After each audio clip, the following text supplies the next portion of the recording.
బట్టతలతో బాధపడుతున్నారా? ఆధునితనమైన పద్ధతిలో హెయిర్ ట్రాన్స్ప్లాంటేషన్ చేయబడును. Face clinic Hyderabad. నమస్తే, welcome to Suman TV news. నేను మీ సాయి. పిఠాపురం నియోజకవర్గంలో రోజుకొక డెవలప్మెంట్ కనపడుతుంది. దీంట్లో అధికార పార్టీ వైసీపీఏ ఎక్కువగా ఇనిషియేట్ తీసుకున్నట్టుగా కనపడుతుంది. తాజాగా ఆ నియోజకవర్గంలో వరుసగా చేరికలతో పాటు ప్రతి మండలాల్లో ప్రత్యేకమైనటువంటి కాన్సన్ట్రేషన్ చేసినటువంటి వైసీపీ దూకుడు పెంచింది. మరొక వైపు అటు జనసేన నుంచి పవన్ కళ్యాణ్ బరిలో దిగుతున్నప్పటికీ సమన్వయం లోపం ఏ విధంగా ఉంది, అక్కడ ఎవరు ఇన్ఛార్జిగా ఉన్నారు జనసేన నుంచి, వారే రకంగా వ్యూహాలు అక్కడ చేస్తున్నారనేది అయితే తెలియాల్సిన అవసరం ఉంది. దీనికి సంబంధించిన పూర్తి వివరాలు తెలుసుకుందాం. మనతో పాటు Suman TV news chief editor Keshav గారు ఉన్నారు. సార్ నమస్తే. నమస్తే సార్, పిఠాపురంలో డెవలప్మెంట్ ఏ విధంగా ఉంది ఈరోజు? పూర్తిగా అటు వైసీపీ నుంచి రోజు రోజుకు ఒక ఎత్తు మీద పై ఎత్తు వేస్తూ ముందుకు వెళ్తున్నారు. జనసేన ఎలా దాన్ని టాకిల్ చేయబోతుంది? అక్కడ ఇన్ఛార్జ్ ఎవరున్నారు? జనసేన వ్యూహం ఏమన్నా ముందుకు కదులుతుంది అక్కడ? ఒకటి ఇక్కడ పిఠాపురం ఇప్పుడు ఆంధ్రప్రదేశ్లో 175 నియోజకవర్గాల హాట్ సీటు. ఎందుకంటే పవన్ కళ్యాణ్ మొదటిసారిగా మళ్ళీ సీటు మార్చడము, అక్కడ నుంచి బలంగా తన సంకేతాలు గెలుపు ద్వారా బలమైనటువంటి సంకేతాలు ఇవ్వాలనేటువంటి ఆలోచన చేస్తున్నారు. పిఠాపురం పబ్లిక్ పల్స్ చూస్తే కనుక ప్రభుత్వ వ్యతిరేకత ఇబ్బడి ముబ్బడిగా ఉంది. అక్కడ ఎటువంటి సందేహం లేకుండా, ఎందుకంటే చాలా చోట్ల ఇప్పుడు మనం బోలెని నియోజకవర్గాల పరిస్థితిని సమీక్షిస్తే ప్రభుత్వం గత 5 ఏళ్లలో తీసుకున్నటువంటి నిర్ణయాల పైన ప్రజాభిప్రాయం, అందులో ఎంతమంది అంటే వర్గాల వారీగా చూస్తే కనుక ఎడ్యుకేటెడ్ క్లాస్ కావచ్చు, ఉద్యోగస్తులు కావచ్చు, నిరుద్యోగులు కావచ్చు, అలానే కార్మిక సంఘాలకు సంబంధించిన వాళ్ళు కావచ్చు, రైతులు కావచ్చు, మహిళలు కావచ్చు, ఇలా ఈ కేటగిరీస్ వారీగా చూస్తే కొన్ని వర్గాల్లో ఈ పార్టీకి పట్టుంటే కొన్ని వర్గాల్లో ఆ పార్టీకి పట్టుండేటువంటి పరిస్థితి. అయితే పిఠాపురం కథ ఏంటంటే అది కొద్దిగా డిఫరెంట్ స్టోరీ. అది గతంలో 2009లో ప్రజారాజ్యం పార్టీకి గెలిపించుకున్నటువంటి విధానం కానీ, ఇప్పుడు పవన్ కళ్యాణ్ వస్తున్నటువంటి తరుణంలో 2 ఎన్నికల్లో అంటే 2 చోట్ల ఒకేసారి 2019 ఎన్నికల్లో ఓడిపోయిన తర్వాత ఆయన ఎలా అయినా గెలిపించాలనేటువంటి పట్టుదల కానీ జనసేన శ్రేణుల్లో ఉన్నటువంటి వాతావరణం ఉంది. అయితే పిఠాపురంలో జనసేన పార్టీ గెలవాలంటే ప్రధానంగా 3 అంశాలను దృష్టిలో పెట్టుకోవాల్సినటువంటి అవసరం ఉంది. ఒకటి ఏంటంటే సమన్వయం అనేది చాలా ముఖ్యమైనటువంటి అంశం. ఇప్పుడు ప్రతి నియోజకవర్గానికి కూడా ఒక ఎమ్మెల్యే అభ్యర్థి ఎవరుంటే వాళ్ళే సమన్వయం చేసుకుంటారు. దాదాపు ప్రతిరోజు ఉదయం 7 గంటల నుంచి దినచర్య మొదలవుతుంది. చాలా అసెంబ్లీ నియోజకవర్గాల్లో నాయకులు వాళ్ళు ఏమి ఒట్టిగా కన్ఫర్మ్ అయిన తర్వాత ఏమీ జనాన్ని వదిలేసి వాళ్ళు ఇంట్లో కూర్చోట్లా. సో వాళ్ళు తిరుగుతున్నారు. ఒకరోజు ఒక ప్లాన్ పెట్టుకొని వాళ్ళు తిరుగుతున్నారు. అదే తరహాలో పిఠాపురంలో కూడా తిరగాల్సినటువంటి అవసరం ఉంటుంది. పవన్ కళ్యాణ్ గారు రాష్ట్ర స్థాయిలో చేసేటువంటి క్యాన్వాసింగ్ వేరేగా ఉంటుంది కాబట్టి పిఠాపురం నియోజకవర్గం ఒక్కదాని మీదే ఫోకస్ పెట్టలేరు. అదే సమస్యని ఆయన భీమవరం విషయంలో కూడా గతంలో చెప్పారు. అక్కడ ఉన్నటువంటి ఇన్ఛార్జీలు నేను నమ్మాను అనేటువంటి మాట చెప్పారు. కానీ ఇక్కడ కూడా అదే తప్పు జరుగుతుంది అనేటువంటి సందేహం కలుగుతుంది. ఇప్పుడు ఎందుకంటే మళ్ళీ మహేందర్ రెడ్డి గారిని ఇన్ఛార్జిగా వేశారు. ఆయన అక్కడికి వెళ్ళారో లేదో తెలియదు. నిన్న మొన్నటి వరకు ఇన్ఛార్జిగా ఉన్నటువంటి ఉదయ్ శ్రీనివాస్ ఇప్పుడు కాకినాడ పార్లమెంట్ స్థానం మీద ఫోకస్ పెట్టేటువంటి అవకాశం ఉంది. పిఠాపురం మీదే ఫోకస్ పెట్టేటువంటి పరిస్థితి ఉండదు. పిఠాపురంలో ఒక పార్టీ ఆఫీస్ ఉంది. అసలు ఆ పార్టీ ఆఫీస్లో ఏం జరుగుతుంది, యాక్టివిటీ ఏంటి, సమన్వయం చేసేవాళ్ళు ఎవరున్నారనేది చాలా పెద్ద $1 బిలియన్ క్వశ్చన్ అవుతుంది. ఆ విషయంలో జనసేన పార్టీ ఒక రివ్యూ చేసుకోవాల్సినటువంటి అవసరం ఉంది. అంటే గ్రౌండ్ రిపోర్ట్స్ పరంగా చూస్తే పవన్ కళ్యాణ్ పోటీ చేస్తున్నారనేటువంటి విషయం క్లారిటీ వచ్చినా కానీ సమస్యలను నివేదించాలన్నా, కనీసం క్యాన్వాసింగ్కి పార్టీ తరపున జెండా పట్టుకొని తిరగాలన్నా, ఎవరితో ఇంటరాక్ట్ అవ్వాలనే దాని మీద క్లారిటీ లేదనేటువంటి ఫీల్డ్లో వస్తున్నటువంటి రిపోర్ట్స్. దీనికి భిన్నంగా వైఎస్ఆర్సీపీ ప్లానింగ్ ఉంది. ఎందుకంటే వైఎస్ఆర్సీపీ పక్క నియోజకవర్గాల నాయకుడిని కూడా అక్కడ దిగుమతి చేసినటువంటి పరిస్థితి. ప్లస్ ఎమ్మెల్యే క్యాండిడేట్ అక్కడ నియోజకవర్గంలోనే ఉన్నారు. ఇప్పుడు ప్రధానమైనటువంటి స్లోగన్, ఆమె ఇస్తున్నటువంటి ప్రధానమైన స్లోగన్ ఏంటంటే లోకల్ నాన్ లోకల్. మీరు ఒకవేళ పవన్ కళ్యాణ్ గెలిపించినా మీ ఎమ్మెల్యేని మీరు కలవలేరు అనేటువంటి మాటను బలంగా ప్రజల్లోకి తీసుకెళ్లేటువంటి ప్రయత్నం చేస్తున్నారు. ఇప్పుడు కొన్ని వర్గాల్లో ఉన్నటువంటి ప్రజలు, బలంగా ప్రభుత్వ వ్యతిరేకతను నమ్ముతున్నటువంటి ప్రజలు ఓటు వేసే అవకాశం ఉండొచ్చు జనసేన పార్టీకి. కానీ కొన్ని వర్గాలను ఇన్ఫ్లుయెన్స్ చేయడానికి ఈ వాదం కూడా ఉపయోగపడేటువంటి అవకాశం ఉంటుంది. గతంలో జరిగినటువంటి చర్చలు అంటే 2014 ఎలక్షన్స్ అప్పుడు జరిగినటువంటి పరిణామాలు చూస్తే కనుక తెలుగుదేశం పార్టీ విశ్వం అనే ఆయనకి టికెట్ ఇచ్చింది. ఆయన నాన్ లోకల్ అంటే ఎన్ఆర్ఐ, అక్కడ లోకల్గా వర్క్ చేసింది తక్కువ అనేటువంటి ఇంప్రెషన్ ఉంది. అలానే వర్మ లోకల్, అక్కడే ఉండేటువంటి వ్యక్తి. సో ఇతను క్యాన్వాసింగ్ చేస్తే అధికారిక పార్టీ అంటే తెలుగుదేశం పార్టీ అభ్యర్థిగా అక్కడ బరిలో దిగడం అంటే తెలుగుదేశం, జనసేన, బీజేపీ 3 పార్టీల అభ్యర్థిగా 2014లో దిగినటువంటి వ్యక్తి 20,000, 26,000 ఓట్లు కూడా దక్కించుకున్నటువంటి పరిస్థితి లేదు. వర్మ ఇండిపెండెంట్గా పోటీ చేసి 90,000, 95,000, 93,000 ఓట్లు దక్కించుకున్నటువంటి పరిస్థితి ఉంది. సో పిఠాపురం ఓటర్ దీన్ని నిశితంగా గమనిస్తాడు అనేటువంటి విషయాన్ని జనసేన పార్టీ ముందు మనసులో పెట్టుకోవాలి. ఆ సమన్వయ లోపాన్ని సరిదిద్దుకోకపోతే ప్రధానమైనటువంటి ఇబ్బంది అక్కడ అవరోధంగా మారేటువంటి అవకాశం ఉంది. అక్కడ సరైనటువంటి ఇన్ఛార్జీలు లేరనేటువంటి టాక్ నడుస్తుంది. పవన్ కళ్యాణ్ గారు రేపు 27వ తారీఖున ప్లాన్ చేస్తున్నారు. 3 రోజుల పాటు పవన్ కళ్యాణ్ గారు అక్కడ ఉన్నటువంటి సమయంలో హడావుడి చేసి మళ్ళీ ఎవరి దారినాడు దుకాణం సర్దుకొని హైదరాబాద్ వచ్చేస్తాను, మంగళగిరి పార్టీ ఆఫీస్కి వచ్చేస్తాను, ఉపయోగం ఉండదు. సో పవన్ కళ్యాణ్ పనిచేస్తున్నారంటే అక్కడ ఒక 24 hours కాల్ సెంటర్ ఉండాలి, ఒక కాల్ సెంటర్ లాంటి వ్యవస్థ ఉండాలి. అక్కడ ఉండేటువంటి పార్టీలో ఉన్నటువంటి కార్యకర్తలు కావచ్చు, వాళ్ళందరూ కూడా సమస్య ఏంటి, ఏ ప్రాంతంలో ఏ సమస్య ఉంది, ఎవరు వెళ్ళాలి, ఎవరు పవన్ కళ్యాణ్ తరపున భరోసా ఇవ్వాలి, ఈ అంశాలన్నింటిపైన ఫోకస్ పెట్టాలి. మరి ఇంతవరకు మహేందర్ రెడ్డి గారు ఏదో పర్యవేక్షణ చేస్తారన్నారు, మరి ఆయన వెళ్ళారో లేదో తెలియదు. కనీసం ఇప్పుడు ఒక నియోజకవర్గం అనగానే మండలాల వారీగా ఉండేటువంటి నాయకులు, క్రియాశీల నాయకులు కీలక పాత్ర పోషిస్తారు. అలాంటి వాళ్ళకు బాధ్యతలు ఇచ్చి సమన్వయం చేసుకోవాల్సినటువంటి అవసరం ఉంటుంది. ఆ ప్రయత్నాలు లేవు. ఇప్పుడు వైసీపీ ఏం చేసింది, అందులో ఉన్నటువంటి 3 మండలాలకి 3 ఇన్ఛార్జీలుగా ఎమ్మెల్యే స్థాయి వ్యక్తులు నియమించింది. డైరెక్ట్గా మళ్ళీ ముద్రగడ పద్మనాభం గారిని ప్రత్యేక పర్యవేక్షణ కోసం దింపింది. మళ్ళీ రీజనల్ కోఆర్డినేటర్గా ఉన్నటువంటి మిథున్ రెడ్డి సమన్వయం చేస్తున్నారు. ద్వారంపూడి చంద్రశేఖర్ రెడ్డి, కురసాల కన్నబాబు, ఇంకోవైపు నుంచి దాడిశెట్టి రాజా, వీళ్ళు 3 చేస్తూ మళ్ళీ పైన పర్యవేక్షణకి ఈ బాధ్యతలన్నీ అప్పగించింది.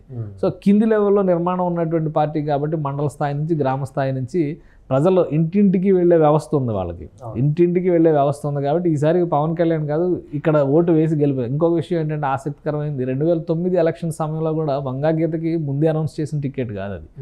చివరి నిమిషం వరకు ఒక ట్విస్ట్లో నడిచింది. ఆఖరిలో ఆమెకు సీట్ అనౌన్స్ చేశారు. అనౌన్స్ చేసిన తర్వాత ప్రజారాజ్యం పార్టీని ఎలా అయినా గెలిపించుకోవాలని ఇంటింటికి తిరిగినటువంటి, అప్పుడు అభిమానంతో తిరిగినటువంటి కాపు సామాజిక వర్గం కావచ్చు, చిరంజీవి అభిమానులు కావచ్చు, తిరిగినటువంటి ఫలితమే ఆనాటి గెలుపు.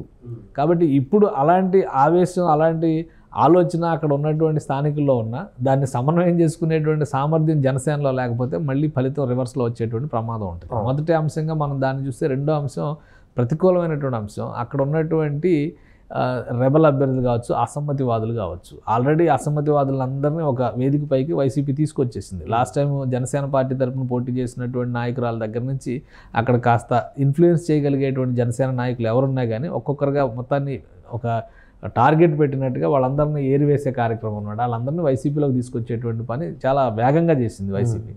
సో దీనికి అడ్డుకట్ట వేసేటువంటి ప్రయత్నం జనసేనలో జరుగుతుందా లేదా అనేది ఒక పెద్ద బలమైన సందేహంగా నిలబడిపోయింది.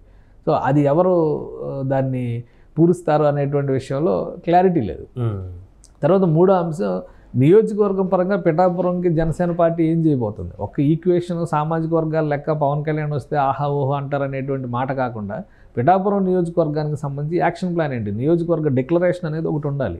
నియోజకవర్గం చాలా గొప్పది, లేదంటే ఇప్పుడు వాళ్ళు చెప్తున్నట్టుగా ఆయన పుట్టారు ఈయన పుట్టారు అనేటువంటి చరిత్ర అవసరం లేదు. పిఠాపురం సంస్థానం గురించి చాలామందికి తెలుసు. ఒకప్పుడు స్వాతంత్రోద్యమం జరుగుతున్నటువంటి క్రమంలో కూడా పిఠాపురం సంస్థానం కవులకి, తెలుగు కవులకి, సాహిత్యానికి ఒక పందిరి లాంటిది అనమాట. కాబట్టి అవన్నీ ఇప్పుడు చెప్పుకోవడం వల్ల ఉపయోగం లేదు. But vision document of Pithapuram Janasena party ఏ విధంగా డిక్లేర్ చేయబోతుంది దాని మీద ఇంతవరకు ఒక క్లారిటీ లేదు. పవన్ కళ్యాణ్ వస్తారు గెలుస్తారు, పవన్ కళ్యాణ్ వస్తారు గెలుస్తారు, కానీ వచ్చి గెలిచి ఏం చేస్తారనే దాని మీద ఒక స్పష్టత ఉండాలి కదా. దీని మీద జనసేన పార్టీ ఏం వర్కౌట్ చేసింది అనేది ఈ 3 అంశాలని సమన్వయం చేసుకోకుండా కేవలం పవన్ కళ్యాణ్ అభ్యర్థిగా ప్రకటించినంత మాత్రాన పిఠాపురంలో గెలిచిపోతారంటే కుదరదు. రాజకీయం వేరు, సినిమా వేరు అనేటువంటి చర్చ పదే పదే జరుగుతుంది. రాజకీయం నడిపేటువంటి క్రమంలో జగన్మోహన్ రెడ్డి అనుసరిస్తున్నటువంటి వ్యూహాలు పకడ్బందీగా ప్రతి ఇంటి తలుపు తట్టే విధంగా ప్రయత్నం చేస్తున్నారు. నాకు మీరు ఓటు వేయండి అని నేరుగా, అంటే అది నిజమా అబద్ధమా లేదా ఆయన చేస్తున్నటువంటి క్యాన్వాసింగ్ ఎలా, కానీ ఆ మెకానిజం అలా క్రియేట్ చేసుకుంటూ వెళ్తున్నారు. అలాంటి బలమైనటువంటి ప్రత్యర్థిని ఎదుర్కొనేటువంటి క్రమంలో దానికి ధీటుగా వ్యూహాలు ఉండాల్సినటువంటి అవసరం ఉంది. జనసేన పార్టీ ఆ విషయంలో ఇప్పటి వరకు పర్ఫార్మెన్స్లో మాత్రం పాస్ మార్కులు కూడా దక్కించుకున్నటువంటి వాతావరణం లేదు. ఇప్పుడు పవన్ కళ్యాణ్ ఒక మాట చెప్తున్నారు, 175 నియోజకవర్గాలపైన కాలు పెట్టి వ్యూహం మిస్ అవ్వడం అనేది కరెక్ట్ కాదన్నారు. మరి మీరు ఎంచుకున్నటువంటి 21 నియోజకవర్గాలపైన మీ వ్యూహం ఏంటి, ఏ విధంగా గెలుస్తారు? అభ్యర్థి బలవంతుడు కానటువంటి పక్షంలో, అంటే ఇప్పటివరకు జనంలో బలం ఉన్నటువంటి నాయకుడు కానటువంటి చోట్ల ఎటువంటి వ్యూహంతో జనసేన పార్టీ గెలవబోతుంది? ఇప్పటికే ప్రచారం ఏం జరుగుతుంది, మిత్రపక్షాలు టీడీపీ ఇచ్చిన సీట్లన్నీ ఈజీగా గెలిచేయచ్చు అనేటువంటి సంకేతాలు వెళ్తున్నాయి. దీన్ని ఎలా బ్రేక్ చేస్తారు? అన్నిటికీ మించి అధికార పార్టీ ఒక మైండ్ గేమ్ అనుసరిస్తున్నటువంటి పరిస్థితి ఉంది. ఈ మైండ్ గేమ్ ఏ విధంగా ఉందంటే చివరి నిమిషం వరకు మేమే గెలుస్తాం అనేటువంటి ధీమాని చూపించడం ద్వారా ప్రజల్ని ఇన్ఫ్లుయెన్స్ చేస్తుంది. ఆ ప్రభావం నుంచి ప్రజలను మీరు బయటికి ఎలా తీసుకొస్తారు? వీటి మీద కూడా ఒక సరైనటువంటి నిర్మాణాత్మకమైనటువంటి ప్రణాళిక లేకుండా ఒక్క నియోజకవర్గం గెలవడం కూడా అంత ఈజీ కాదు. సో ఓన్లీ ప్రభుత్వ వ్యతిరేక ఓటు మీద ఆధారం చేసుకుని ఖచ్చితంగా మేము గెలిచేస్తాం అనేటువంటి ఆశ పెట్టుకోవడం అనేది సబబైన నిర్ణయం కాదు. ప్రభుత్వ వ్యతిరేక ఓటు ఉండొచ్చు, అసంతృప్తి ఉండొచ్చు, అసమ్మతి ఉండొచ్చు, ఎలా అయినా ఈ ప్రభుత్వాన్ని ఓడించాలనేటువంటి ఆలోచన ఉండొచ్చు. దాన్ని మొత్తాన్ని కూడా సమిష్టిగా సమన్వయం చేసుకునేటువంటి తత్వం కూటమిలో ఉండాలి, కూటమి నాయకత్వంలో ఉండాలి, మీరు ఎంచుకున్న నియోజకవర్గాల్లో ఉండాలి.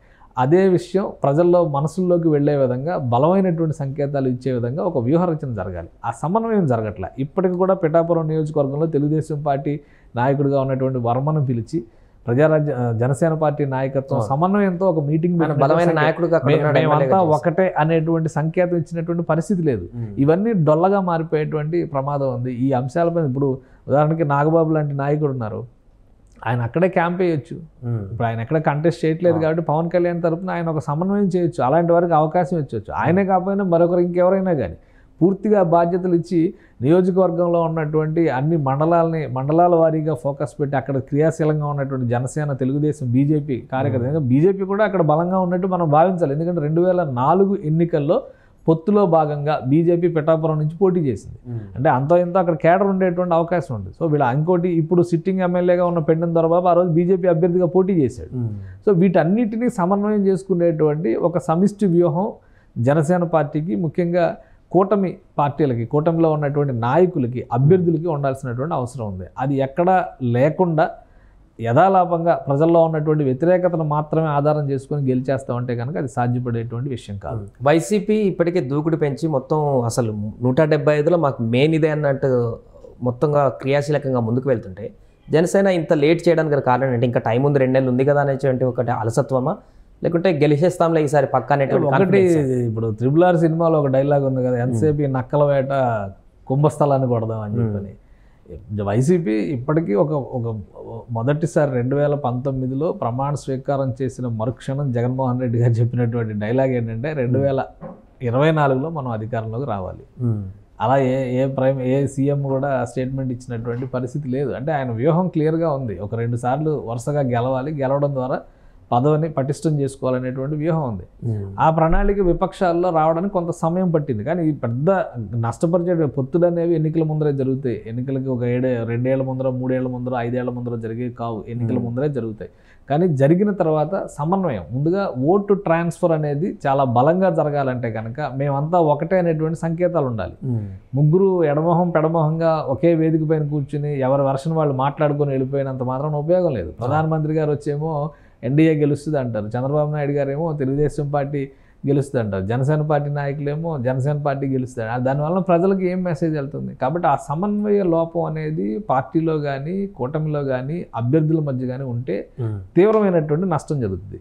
ఇక్కడ జనసేన పార్టీ విషయంలో జరుగుతున్నటువంటి పరిణామం ఏంటంటే, అధినాయకత్వం పరంగా చూస్తే కనుక తెలుగుదేశం జనసేన మధ్య ఒక సమిష్టితత్వం కనిపిస్తుంది బీజేపీతో పోల్చి చూస్తే. ఎందుకంటే బీజేపీ వాళ్ళు ఇంతవరకు అసలు ఎవరు కలవలా. ఇప్పుడు పొత్తు అనేది అధిష్టానం చూస్తుంది, అధిష్టానం పొత్తు అని చెప్పింది. ఏ నాయకుడైనా కలిసి రాష్ట్ర స్థాయిలో జరిగినటువంటి ఏ కార్యక్రమంలో అయినా కానీ బీజేపీ నాయకుడు పాల్గొనే ప్రయత్నం చేశారా? ఎంతసేపు పవన్ కళ్యాణ్ చంద్రబాబు నాయుడే కలుస్తున్నారు, కానీ బీజేపీ నుంచి మరొక నాయకుడు వచ్చే పరిస్థితి లేదు.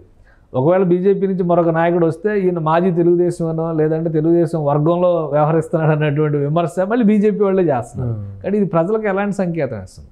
లేదా బీజేపీతో టీడీపీ జనసేనతో సమన్వయం కోసం బీజేపీ ఒక పర్సన్ ఎవరైనా ఎంచుకోవాలి. అది రాష్ట్ర బీజేపీ అధ్యక్షురాలే కానవసరం లేదు కదా, ఇన్ఛార్జి కూడా ఇంకెవరైనా పెట్టవచ్చు కదా. ఎవరు లేరు. రాష్ట్రానికి ఒక 2 ఇన్ఛార్జీలు నియమించారు కదా. ఇన్ఛార్జీలు కూడా మామూలు వాళ్ళు కాదు. పశ్చిమ బెంగాల్ ఎన్నికలు ఎదుర్కొన్నాడు, కర్ణాటక ఎన్నికలు ఎదుర్కొన్నాడు. కాబట్టి అక్కడ వ్యూహ రచనలో వాళ్ళు కూడా బాగా తలపండిన ఉద్దండుల కింద మనం చూడాల్సి ఉంటుంది. కానీ ఎవరు ఆ సమన్వయ బాధ్యత తీసుకోవట్లేదు. పొత్తు గాలికి వదిలేసినటువంటి సంకేతాలు ఉన్నాయి. దీనివల్ల ఎక్కువ నష్టపోయేది జనసేన, టీడీపీ.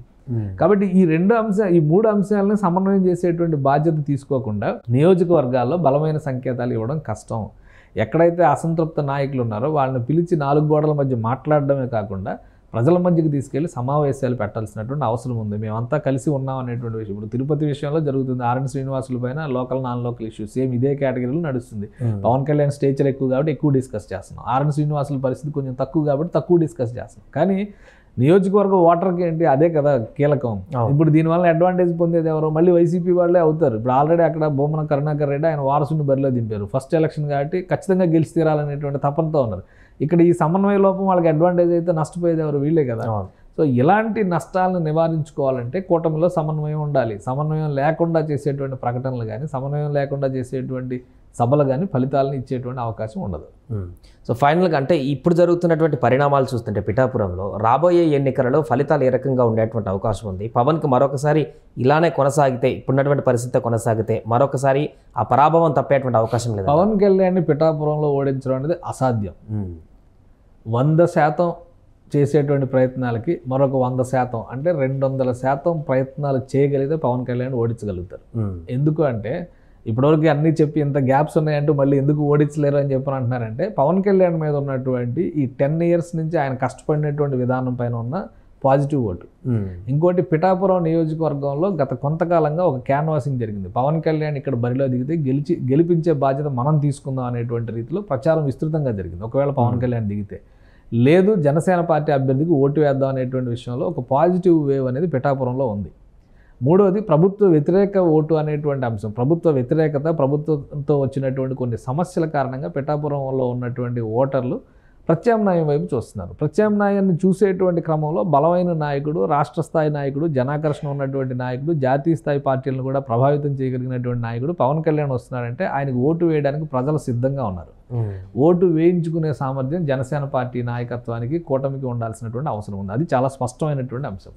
ఆ ప్రయత్నం చేస్తే సక్సెస్ అవుతారు. ఆల్రెడీ వైసీపీ అది గమనించింది కాబట్టి మిగతా నియోజకవర్గాల కంటే పిఠాపురంలో ఒక స్పెషల్ కేసుగా తీసుకున్నటువంటి పరిస్థితి. అక్కడ ఒక వ్యూహాన్ని, అంటే ఒక చతుర్ముఖ వ్యూహాన్ని అమలు చేస్తున్నటువంటి పరిస్థితి ఉంది. గ్రౌండ్ లెవెల్లో ఉన్నటువంటి క్యాడర్ని సమాయత్తం చేయడం, అలానే అవతలి పార్టీలో ఉన్నటువంటి అసంతృప్తిని తనకు అనుకూలంగా మార్చుకునేటువంటి ప్రయత్నం చేయడం, గతంలో కీలక పాత్ర పోషించినటువంటి నాయకుల్ని తీసుకొచ్చి ఇక్కడ ప్రచార బాధ్యతను అప్పగించేటువంటి ప్రయత్నం చేయడం, అలాగే సోషల్ ఇంజనీరింగ్, సామాజిక అంశాలను దృష్టిలో పెట్టుకొని ఒక కాపు, అలానే ఒక మత్స్యకార, అలానే ఇతర వర్గాలకు సంబంధించినటువంటి వాళ్ళని ఇలా సమన్వయం చేసుకుంటూ ఈ 4 ఈక్వేషన్స్ని చేస్తూనే ఒక మైండ్ గేమ్ ఆడుతుంది. ఇక్కడ గెలిచేది మేమే అనేటువంటి మాట బలంగా చెప్తుంది. Pawan Kalyan non local.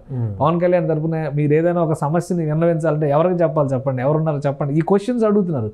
దానికి ప్రజలు కూడా ఓటు వేద్దాం అనుకున్న వాళ్ళు కూడా సమాధానం చెప్పలేని పరిస్థితి ఉంది. కొన్ని ఫీడ్బ్యాక్లు చూస్తుంటే ఆశ్చర్యం వేస్తుంది.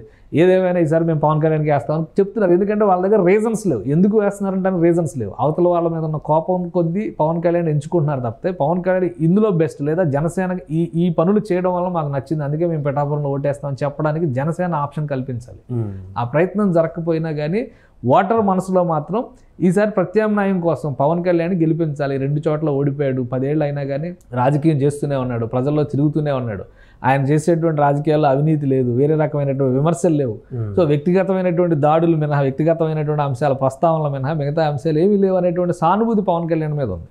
అలానే ఇక్కడ రాష్ట్రంలో జరుగుతున్నటువంటి అనేక అంశాలపైన ఒక బలమైనటువంటి ప్రత్యామ్నాయాన్ని నిర్మించడంలో కూడా పవన్ కళ్యాణ్ ఎక్కువ బాధ్యత తీసుకున్నాడు అనేటువంటి అభిప్రాయం కూడా ప్రజల్లో ఉంది. ఇవన్నీ పవన్ కళ్యాణ్ కలిసి వచ్చేటువంటి అంశాలు. కానీ కింద సమన్వయం చేసేటువంటి వ్యవస్థలు లేకపోవడమే జనసేన పార్టీకి ఇప్పుడు ఇబ్బందికరమైనటువంటి పరిణామంగా మనం చూడాల్సి. అందుకనే వైసీపీ బలమైనటువంటి వ్యూహాన్ని అక్కడ అమలు చేయడం ద్వారా పవన్ కళ్యాణ్ని అక్కడ ఓడిస్తే 20 సీట్లలో పవన్ కళ్యాణ్ గెలిచినా కానీ, జనసేన పార్టీ గెలిచినా కానీ అది 0తో సమానంగా చెప్పేటువంటి అవకాశం ఉంటుంది. కాబట్టి ఒక్క పిఠాపురం కొట్టడం వేరు, మిగతా 20 సీట్లలో జనసేనను ఓడించడం వేరు. ఇదే స్కీమ్తో వైసీపీ ప్లాన్ అమలు చేస్తుంది. ఇప్పటికైనా అప్రమత్తం అయితే జనసేన నాయకత్వానికి దాన్ని ముందు సమన్వయం చేసుకునేటువంటి వ్యవస్థలను సరిగ్గా ఏర్పాటు చేసుకోగలిగితే ఎక్కువ ప్రయోజనం ఉండే అవకాశం ఉంటుంది. Right sir. సో మొత్తానికి పిఠాపురంలో అటు వైసీపీ మండలాల వైజ్గా, అదేవిధంగా గ్రామాల వైజ్గా ప్రచారం క్యాంపెయిన్కి సంబంధించినటువంటి ప్రణాళికలతో వెళ్తుంటే జనసేన మాత్రం ఇంకా పూర్తిగా పవన్ కళ్యాణ్ ఫేస్తోనే పిఠాపురంలో క్యాంపెయిన్ చేసేటువంటి పరిస్థితి మనకు కనపడుతుంది. అక్కడ పూర్తిగా ఇంకా వ్యవస్థను బలోపేతం చేయాల్సినటువంటి అవసరం ఉన్నట్టుగా కూడా